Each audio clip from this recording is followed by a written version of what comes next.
Salutations, my Fallout lovers. Welcome to Daily Dose of Reddit. This is your host, Zach, and today's subreddit is r/TalesFromTheLaw. Alright guys, first up we have another story from a Brazilian court clerk, wow, and it's called, "The expert doesn't back my every claim?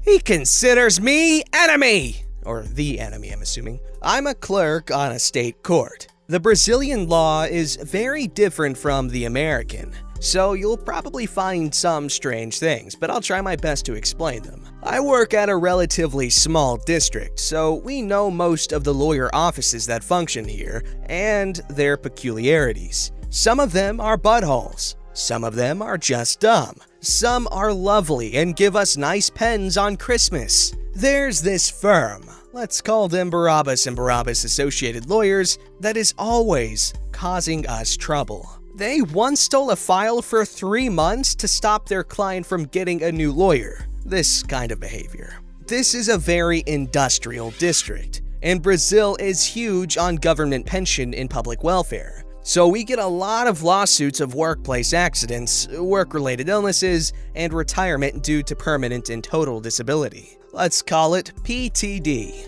Now, the state court takes care of temporary welfare, but the federal court does the permanent welfare, anything related to retirement, including PTD. However, since our district doesn't have its own federal court, lawyers are entitled to choose either the nearest federal court, on a district that's 8 kilometers from here, or our state court that has assigned jurisdiction to this matter. The federal court has a bigger amount of work, so everything takes longer there. That's why lawyers will always choose us, and even lie that their clients from other districts live there. The public welfare entity, INSS, for some crazy reason is bound to pay them a lot of money. And the client too. It's the most profitable branch for lawyers to work. However, to grant a person disability retirement, said person has to undergo the court's doctor examination, and his report will tell if the person fits the requirements to retire. The medical expert's input will define the judge's decision, and there are very descriptive manuals as to when a person is really apt to retire this way. It's relatively easy to get PTD retirement. The law is really lenient, and you pay nothing but your lawyer to sue INSS. The court has to do it for free. The state pays the experts. So the general mentality is, well, why not give it a try? A lot of people,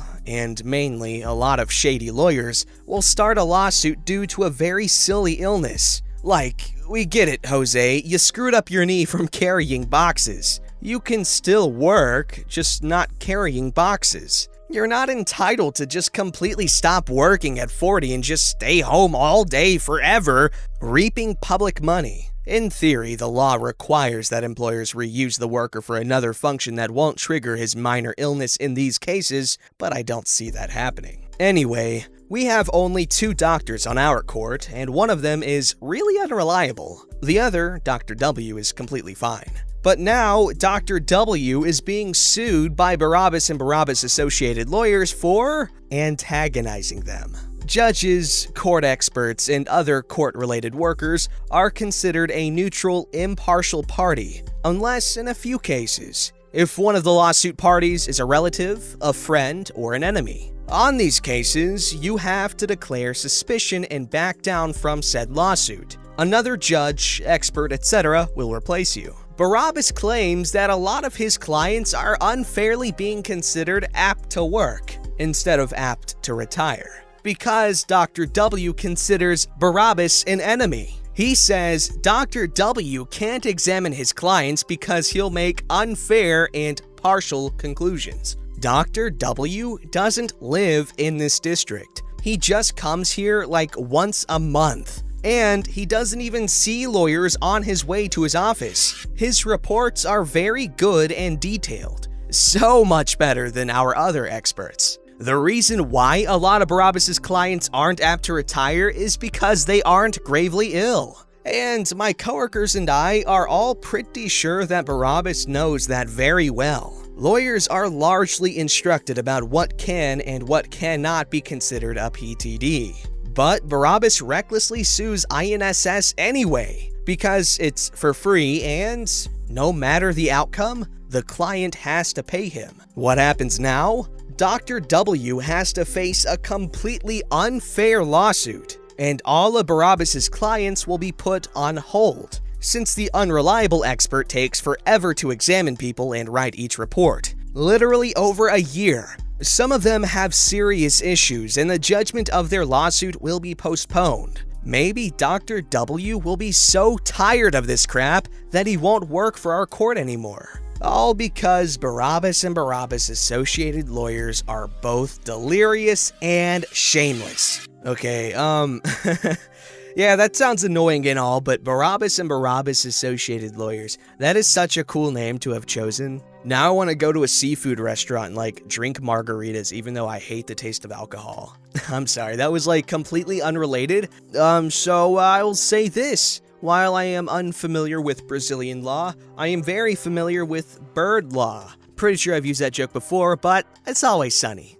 Alright, here we have another story from user Polonium Poisoning called, "It's Not You, It's the Establishment." I'm a civil court clerk in Brazil. Incidentally, user Deprox is my husband and coworker. My job is to take care of lawsuits, resolve lawyers' doubts, and explain to the general public that their lawsuit isn't the only one in the world, and everything takes time to be solved. I agree that it usually takes too much time, but a very small part of it is in my hands. Since 2013, every lawsuit that comes to us is 100% digital, and it's a big help for everyone involved. But obviously, older stuff is still on paper, and except for a few important and long ones still running, they will remain on paper.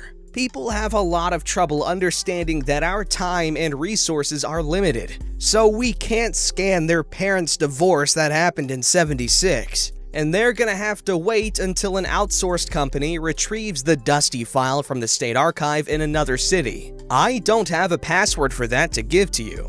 And no, you can't drive 3 hours to said city and ask personally for it. We have protocol, and old stuff usually takes up to 2 months to be found, since there are no digital records of them. In Brazil, Social Security is huge, and you are forced to contribute with 11% of your monthly income for a common fund, and employers pay even more for each worker. This fund covers paid leaves for reasons of workplace accident, work-related illness, maternity leave, etc.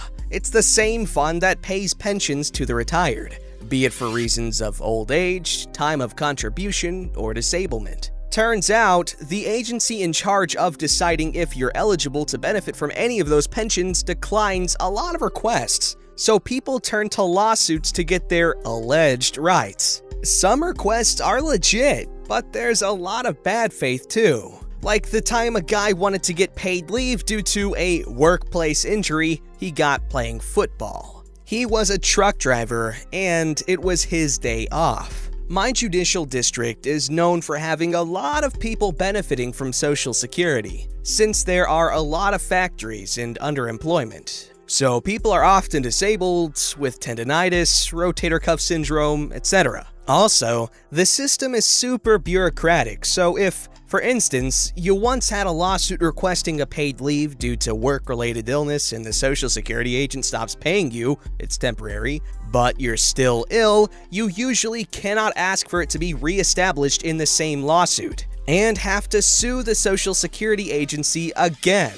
Here comes a lawyer. He had a hint of madness in his eye. Nothing like Dr. Drama or the Centaur Associate, but it looks like you'll give me some trouble. The characters are Dr. Slightly Crazy, myself, a female clerk, the youngest in my court, and the Social Security Agency. Hi, I really need this lawsuit today. I came all the way from city that's a 25-minute drive from here. I get that a lot. I live 30 minutes from work in another city, so I'm quite unimpressed. I checked his lawsuit number, and it was archived. I informed him of that. But how? I sent a petition last week. Yeah, sir. The judge determined to send it back to the archive because there's nothing else to do. How is there nothing else to do? My client's not getting his pension anymore. Something needs to be done. Sir, the pensions for work-related illnesses are temporary. We cannot force them to keep paying. How dare Social Security stop paying? He's still ill. Then he requires a new evaluation by Social Security, or file a reestablishment lawsuit. This is unacceptable. In this country, we have no rights. Why would they cease his pension? And archiving only a week after I petitioned. Now I have to ask for the files again and come here again. From city that's a 25-minute drive from here. So I can file another lawsuit. Who is the judge here? By then, Dr. Slightly Crazy was somewhat rampant, and I was sure he wanted to complain to the judge about me. You know, because I was there and told him how the laws work. How dare me. I told him her name. She's one of the most well-known judges in the district, mostly because we do all the hard work quickly and she never interferes unless absolutely necessary. Unlike other judges that are super centralizing and a general pain in the ass. Yeah, they're all bastards, he said, a little calmer, and closed his suitcase. I'm mad at the system, not you. You're a sweetie. And he turned and walked away like nothing happened, allowing me to finally release the breath I've been holding and whisper, "What the heck just happened?" Honestly, I'm okay with how that lawyer acted. Obviously unprofessional. And he doesn't obviously know much about what he's doing. I'm kidding, he probably just didn't know that one bit. But hey, at least he didn't shoot the messenger, you get what I'm saying? Alrighty, this one's called Types of Court-Appointed Criminal Clients. That took like 15 tries to say right, oh my gosh. I still remember the day that the judges in my town all sent out stern letters about how there aren't enough attorneys on the court-appointed criminal list, and the next thing I know, I've been signed up by my insurance defense firm. The thing is, I like the criminal system.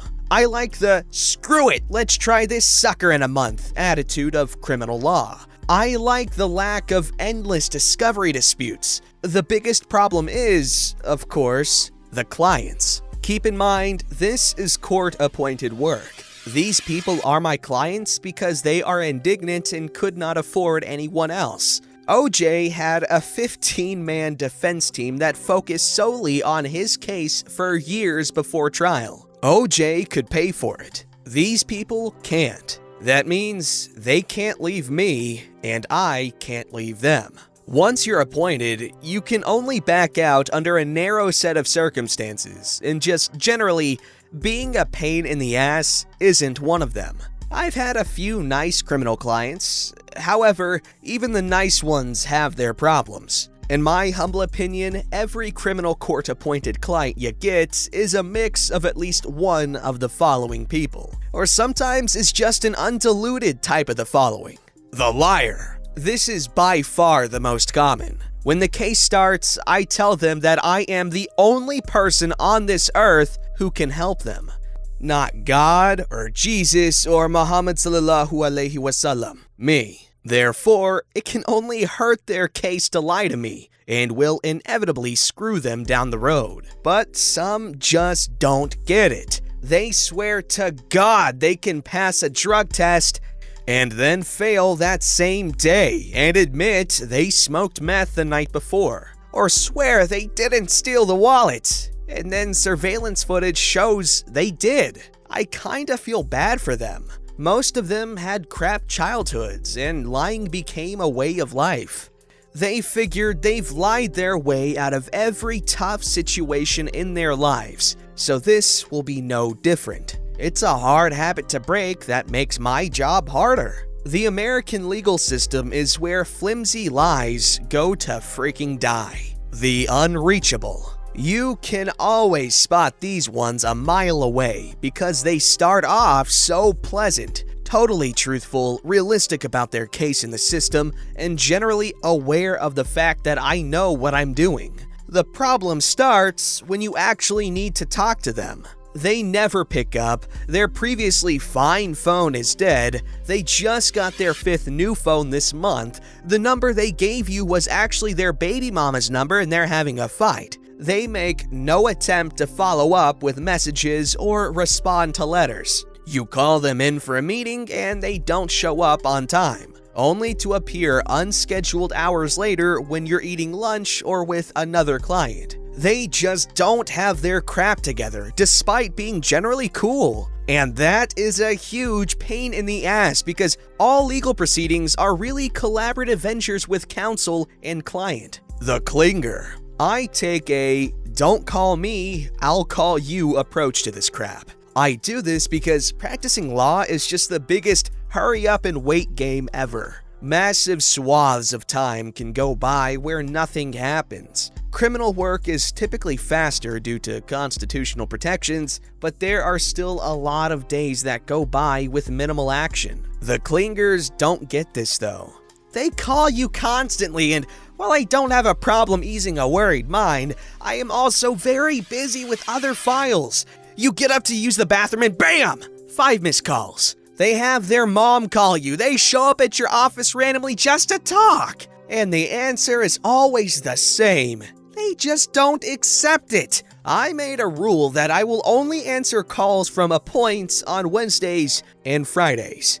Those are the only days. The nitpicker! My personal least favorite. Let's get this out of the way now. This guy did it. There's a mountain of evidence against him. He consented to a search of his vehicle, which turned up 100 grams of heroin, 9 stolen TVs, and his stash of horrible kid diddler video. However, the nitpicker thinks there is an easy way out of this because the cop had made a super minor inconsistent statement that the nitpicker calls lies. At that hearing, the cop said he was standing 20 feet back, but in his report, he said 15! Or my personal favorite, that witness said my shirt was red when it was maroon.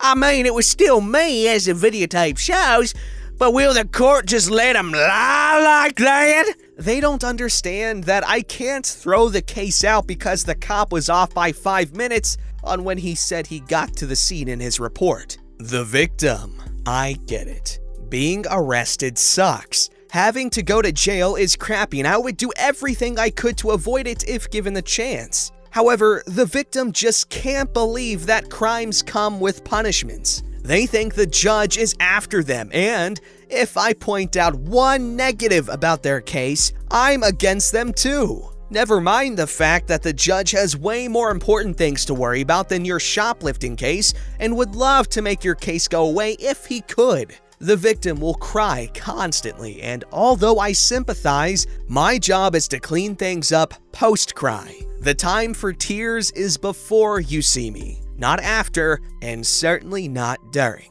The burnout. This dude has absolutely fried his brain with drugs. He has no teeth and hasn't bathed in months. It takes him forever to do anything, but not because he's thoughtful. He's more like a guy taking every movement slow because speeding up could cause him to unleash the diarrhea he's holding in. Unsurprisingly, communication is an issue. At best, he mumbles some words about where he is. At worst, he just stares off into the distance and drools. You could rifle a baseball at his face and he would raise his hands up to stop it 2 hours after it collided with his nose. He's so unresponsive to stimuli that you could almost believe you can use it as a defense. No jury can reasonably believe that this dude kicked in a door with a gun when he looks like tying his own shoes successfully is playing from the back trees.